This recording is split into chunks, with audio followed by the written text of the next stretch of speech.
Hello, you wonderful people, and welcome to another episode of Centric. This big show where I talk about TV shows that are crime dramas. For today's episode, I'm going to talk about Mr. and Mrs. Smith, Season 1, Episode 5. Another great episode. A lot of really interesting things went down in this episode, so let's break it down. So I really like the layers to what this episode is, because the moment I saw the episode title, and then you combine that with what the nature of the episode is, I was like, you immediately can see the parallels, where it's an escort mission, but they're basically babysitting Toby, and there's so many like dynamics with Toby throughout the episode where they have to talk to him like a child, respond to him like a child, manipulate him like a parent, where there's just so many parental moments where it's just like, you have Jane playing like the motherly figure, and then John's kind of like the stern father of like, I'm not going to have any of your malarkey, young man, type of situation. So I just thought that was beautifully done.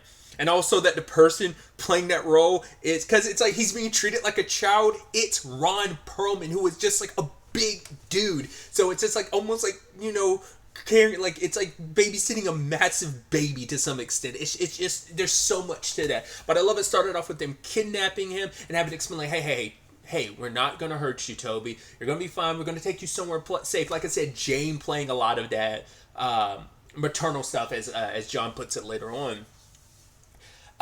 This also kind of plays into and I guess like after episode 2, we probably kind of expedited that, but there's a lot of missions we're not seeing. There's a lot of in-between missions. So like episode 1 and 2, because it was like first date and second date, kind of feels like implying like, right, and because once again the blue turquoise thing in the jar makes it seem like, okay, that was only 2 missions, so there was nothing in between episode 1 and 2. 2 to 3, who knows how much time has passed. 3 to 4, who knows how much time has passed. And the same thing from 4 to 5, because they've been all over the place. They've been to like, we went to Sydney, we went here, we went there. So it's like they've traveled a lot more since then. Because who knows how many of those places they visited before episode 4 and how many of those places they visited post episode 4. So it's just kind of like, right, just showing like there's a lot of time being skipped around. So we have no idea how long they've actually been together. Like how long has it been since the first episode of the show? Because John's talking about like, we could buy, like, settle down in another place. But she's like, you're basically like that with every place we go to. He's like, but there's something extra special about, obviously, like Italy, And it makes sense, because Italy's kind of famously kind of known as like one of the most romantic places in the world. It's got that reputation. So it feels very befitting. And like I said, they have to take care of Toby. And he's like, take the bag off my head. And he's like, I think I'm having a heart attack. It's like, but we need him alive. So, see, you're okay. You're okay. And it's just, they're calming him down. This is also the most action-packed episode, because they like really kicking in overdrive with action. Like there's a lot of like gunfighting sequences and just car chasing and everything. And just like, once again, just those little moments where it's just like they're in the car and they're Jane's the one handling a lot of the shots out of the window. And it's like, great job, babe. Thanks, babe. Just the little things here and there. Toby, stay down, Toby. Like, if you were to put this in any other circumstances, it would be, Toby's character would be a little kid. But I think it's meant to be even funnier that it's a grown man they're having to do this to. But like, they're helping him out. He's like, I need to catch my breath. I need to use the bathroom. It's like, no, come on. They end up interrupting a wedding, trying to get people out of the way. And then Jane had to like fire her gun in the air to get them to scatter, which feels like such a Jane move, because she's literally done similar things to get people to do what she wants them to. Or remember the old couple she threatened in episode 3 and everything. So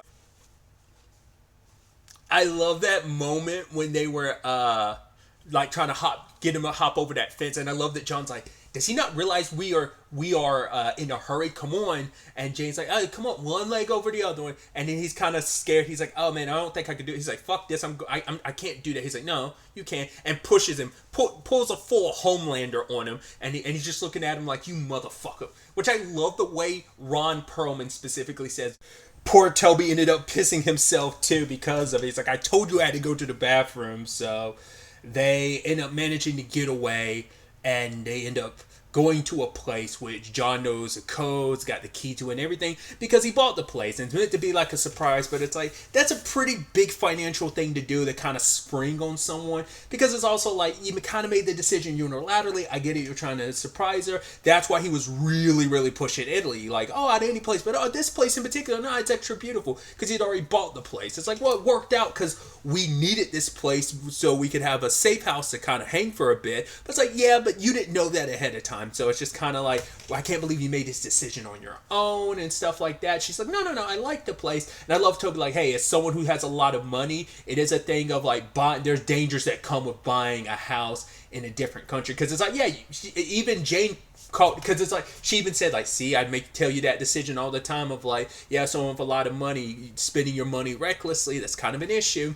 But it's also from the perspective of this was in a different country. At no point in time did you have an opportunity to come here. You just saw the place like on you saw pictures of the place. You never came to check it out. Especially in our line of work, you need to check these places out ahead of time so you can be prepared. I mean, he had the place stockpiled enough to be like, oh yeah, there's dynamite here, which I love that he Toby picked it up, and they're like, yo, he's like, that's dynamite, you dummy. Did he just drop a piece of dynamite? Once again, it's just like, and later on, I can't remember if it was later on trying to get him to take his medicine, and he's acting like a baby, no, and John's like, hey, you take your medicine, I'll give you a cigarette. And he takes his medicine, he's like, where's my cigarette? It's like, after dinner. Just the stupidity, and I love how weird and wild it is. Like I said, because you never get to see Jane too motherly, which, you know, because it goes back to the whole conversation last episode about like, oh, like, she's not a robot. It's like she's shown, like, yeah, she gets shaken up by stuff. She's not always the best at, I think, like, John wears his heart on his sleeve. Jane doesn't always. In fact, I feel like the roles actually kind of got reversed this episode, because we never found out why John had so much of an issue with Toby. Because I guess, like, in his mind, it's like Toby, it's like kind of a man baby, so protecting him is kind of a hassle, and he's just annoying to deal with. His job ended up being so annoying. So I guess it's also because, well, to be fair, he was treating Toby kind of like shit beforehand, because it was supposed to be, I guess, a simple drop-off thing, and it turned out to be so much more, so that kind of made him annoyed. Plus, Jane not really liking the place and kind of having an issue with him spending money on the place kind of made him extra annoyed too. So, but like I said, he already had beef with Toby to begin with, just because the entire job ended up being annoying. So, and he ends up being whiny and annoying. They did kind of have this nice dinner moment where she was actually, trying to talk to Toby and find out more about, like, you know, how evil he really is. Because it's like, oh, you're this really, like, really evil person. And it's like, yeah,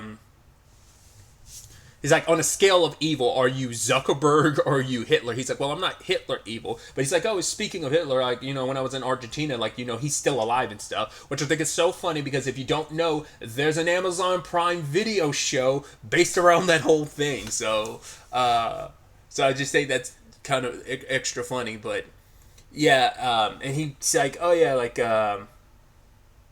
it's actually it's a dark joke about, like, oh, like, Hitler's like, oh, we're going to be back and we're going to kill 12 million Jews and 6 acrobats. It's like, 6 acrobats? Why 6 acrobats? And he turns to Ava and it's like, see, I told you people care more about acrobats than Jews. I was like, jeez, that's a fucked up joke. I was like, wow, that's fucked. And then, but even John later on, it's like, because he was like, oh, yeah, this tastes like freezer. He's like, hey, don't be rude.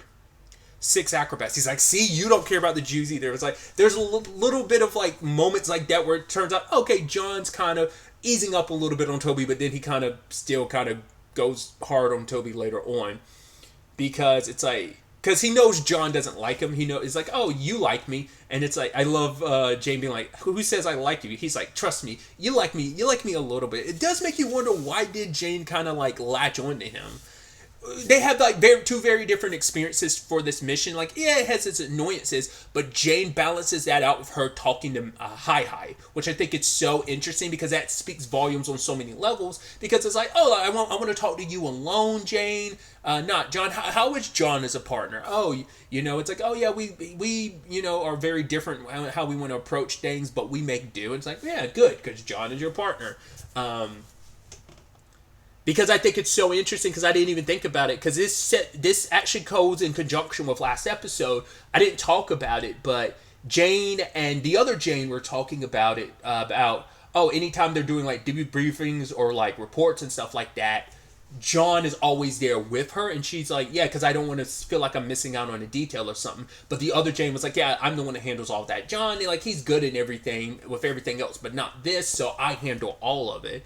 But now when you notice this episode, the entire time she's the only one talking to Hi Hi. Even later on, she's the one typing up the report, not including John in that. So it is kind of interesting, because later on he calls her out saying like, oh, you always take credit. So I guess she's been doing it maybe since the other Jane, she's been doing it more and more and more herself, because it is interesting that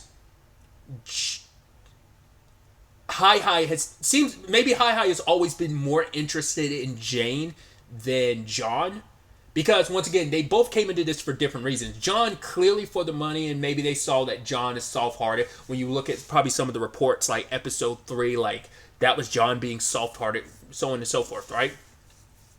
Whereas Jane, we never found out Jane's exact reason for taking this job, but you can tell it was more, and she kind of says as much later on. But either way, circling back a little bit, John and Toby got into it when he found out about the cigarette. It's like, we don't have a cigarette, dude. I lied to get you to take your medicine and see it. You're better for it. And he starts like stepping to him, because like Toby, for whatever reason, has kind of got a death wish, because he was like at the beginning when they were at the location they're supposed to be at, and it ended up being a trap. Toby was like, when you pointed that gun at me, you know, obviously we're shooting at the people behind us, but I almost thought you were the angel that was coming to basically rid me, because it seems like he's riddled with guilt. I mean, I didn't even talk about it. He was mixing, at the beginning of the episode, he was mixing alcohol with, I think, Pepto-Bismol, and he was about to do a line of Coke. It's like, what the fuck is that combination? So it's like, yeah. And he wonders why his damn stomach is messed up later on, because you're like, what the fuck did you put in your body ahead of time, dude? But yeah, John, going back to it, John ended up pulling a gun on him, and Jane had to be like, whoa, calm down. Like that, once again, that feels like something Jane would do. But yeah, he goes off the bed, and, you know, the two of them are sitting there, and they talk about the interesting thing of like, oh yeah, we interrupted that couple's wedding. Do you think we ruined their wedding? It's like, no, I think we ruined their lives. It's like, what about your vows and stuff like that? It's like, she's not too into the idea of vows, because she thinks they should be like a private thing, instead of having to kind of display that on in front of a lot of people. So they're making vows. What was I forgot what hers were. Okay, so she first made him vows like, okay, I vow to never judge you for how much you talk to your mom, and also I need you to vow that you will take allergy medicine because, you know, for Max. And it's like, even after Max dies, and she's like, no, because Max is not going to die. He's like, well, I vow to not call you delusional even though you don't believe your cat's going to die. And it's also, I vow not to kill you. And which she's like, I can't tell if you're joking or not. But she was like, I like that. It's like, yeah, considering your line of work and probably your experiences recently, and probably specifically that double date probably put things in a lot of perspective for you, made you go like, right, I really do like that, and that means a lot. And they proceed to kind of get down to some sexy time, and she was kind of going for the sexy mode, and he was kind of, I think he kind of meant it, but he was also trying to be sexy. But I'm like, I could see how that could really like derail the mood. Toby came in and interrupted the situation like, I threw up, and I'm like, once again, I love that you're just like a big baby. I love it. And it's just like, I figured he was going to anyway, just because I'm like, he's supposed to be like the kid who, it's like, of course he's going to end up interrupting. I figured it was going to go down that way. So but yeah, sadly they didn't get to enjoy the place much more, because the next morning people came through. It's like, how did they find you? I guess it's like, these people are good. So we never actually found out who they were, because we also never found out who, like, what Toby did that was so evil, because John made it clear, I don't want to know. Because I think it's John still trying to like, hey, let's live our life, we're making money, we're doing this, but let's have some separation. Like, me and Jane were our thing, we're partners in the field, but like, when like our lives are our lives, we don't need to know because it's not part of the mission. But once again, it's kind of like John wasn't always like that. I mean, despite everything, once again, it feels like would this John have done what he did in episode 3 with the whole going after Gaval? Like, would John currently have done that? And I don't know. Like, it does seem like he is shifting and changing. So, luckily, Toby got picked up, and we have no idea what happens to him after that. Is he getting debriefed for whatever? Once again, I would have loved to know, but John being like, nah, we don't need to know, and just kind of leave it at that. So, but the conversation of having a baby comes back up because John was thinking that Jane was pregnant. She's like, no, why would you think I'm pregnant? And it kind of ends up leading to, some stuff where it's just kind of like, right, he's all about like, no, we could go low risk and we could have a family, because understandably, it's like our life being as chaotic as it is, not only us being spies and getting shot at all the time, who in the right mind would bring a baby into the world, especially us right now and everything. But he's like, oh, we could go low risk, but she's like, I don't want to go down, I want to go up, I want to do more, because that's even what Hi is suggesting, like, oh, like, do you want to level up and stuff? But sadly, John doesn't. I mean, it goes back to last episode, because it's kind of a, I could go low risk, but even he was like, yeah, it's kind of crazy to think about James Bond being a delivery man or something, like, so it just showed even back then that was already an issue in episode 4, but it wasn't much of an issue. But now it's coming to a head now, because it's starting to build and a lot of stuff is compounding. And so she's like, oh, I never took you as the simple-minded type. He's like, don't call me stupid. She's like, that's not what I called you. It's like, so kind of got nasty and ugly. And obviously, they got sent a bottle of wine, because they end up answering the door. It ends up being a bottle of wine sent from Hi. But the message is, good job, great job, Jane. And I think it's the same bottle that the other John and Jane had from last episode too. But it's like, yeah, Mr. Hi has taken a big interest in Jane and wants to kind of level her up. And John is kind of like, right, there. Once again, the conversation of, here you are taking all the credit. And she's like, I'm not doing that. Well, he's like, I'm just going to take a shower. And she's talking to Hi later on. And it's like, am I expected to have a baby? It's like, do you want to be expected to have a baby? It's kind of like, no, John wants me to. And it's like, the only thing you should expect should be expected of you is what you expect of yourself at the end of the day. And she appreciated that. It's like, well, we're really considering leveling you up. And it's like, are you down for that? Would you be about that? Do you want to replace your John? And that's where things kind of get complicated. It's like, yeah, you both want, that's any relationship. It's like, right, there gets to that point of like, oh, do you want to get married? Do you want to have kids? Like, that is those conversations that can, we want two separate things. So should we still be together? Can we work our way through it? I guess this is where the therapy comes into play, but they both just want two separate things out of this situation. And once again, I'm surprised John didn't throw it out there earlier. He was like, but you're the one that made it sound like you were all about money. Maybe it's a situation of he's thinking she still is about the money, because with that job, with the higher risk, super higher risk, you'll get paid more, you get better perks and stuff. So maybe he's still thinking it is about the money, but it's like, it's more than that. There's maybe some void in herself that she's trying to fill, thinking that the higher risk stuff will fill that for her. I don't know. It's going to be interesting to see, but that's quite the, I don't know if heavy's the right word, but it is just kind of like, because every other episode ended in kind of like a heartwarming way, and this is where it's just kind of like, I guess the low point of the season for their relationship is kind of where we're hitting right now, because it kind of ends on kind of like a oof note rather than a more happier note that the previous episodes have all kind of ended on. So, because yeah, every episode has ended with them in a good place. This is the first episode that's ended with them in not such a good place. Like, them being like not laughing or having fun together type of stuff. It's like, yeah, they're kind of like they had an argument and not seeing eye to eye. So it's definitely going to be interesting to see where the next episode takes us going forward with all of this. But really, that's all I want to talk about. So the next time we meet, be happy, be safe, live life to the fullest, and enjoy it. Good day and goodbye.